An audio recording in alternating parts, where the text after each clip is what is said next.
يلون عندي المنتج قبل بوقت بقلب الفرن، يعني منتج ما بيخسر رطوبة، حيضل فيه نداوة وممتاز جدا. بس تصير معلم تخمير بتصير استاذ درجة اولى ماستر بيكر ومن كبار الماستر بيكر.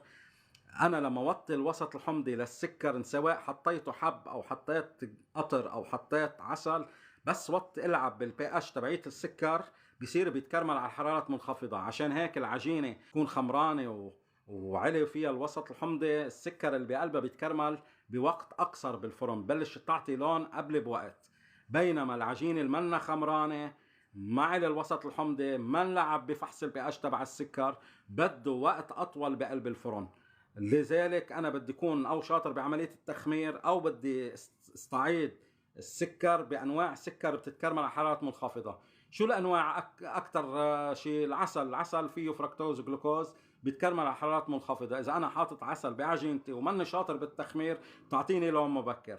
اذا انا حاطط اللاكتوز الحليب يلي غالبا نحن بنفضله بالمخبوزات اللي فيها عمليه تخمير لنحصل على اللون، السكر اللي بقلبه كل السكر السكروز الخميرة بتاكله.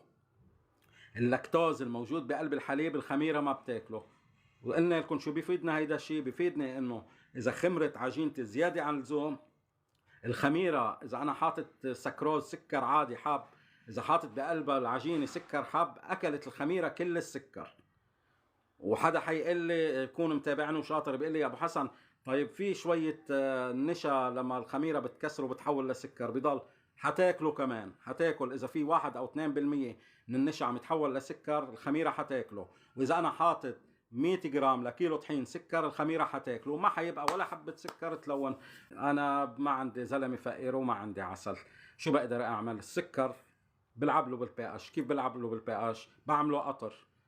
بس اعمله قطر لازم احط له ماده حمضيه تلعب بالبي اتش او بفحص الوسط الحمضي تبعيت السكر لحتى يصير يتكرمل على حراره منخفضه. لما اعمل انا قطر وحط له شبه او ملح الليمون او اي ماده حمضيه، انا لعبت بالوسط الحمضي تبع السكر.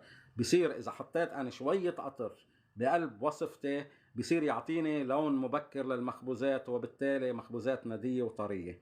اذا ما عندي عسل نحل وزلمه فقير. مساعدتكم لهالصفحة فيها فايدة لإلي، بس أكيد فيها كمان فايدة وصدقة جارية إلكم ولناس كتير بحاجة لمعلومات ما حدا عم بيوصل لهم إياها.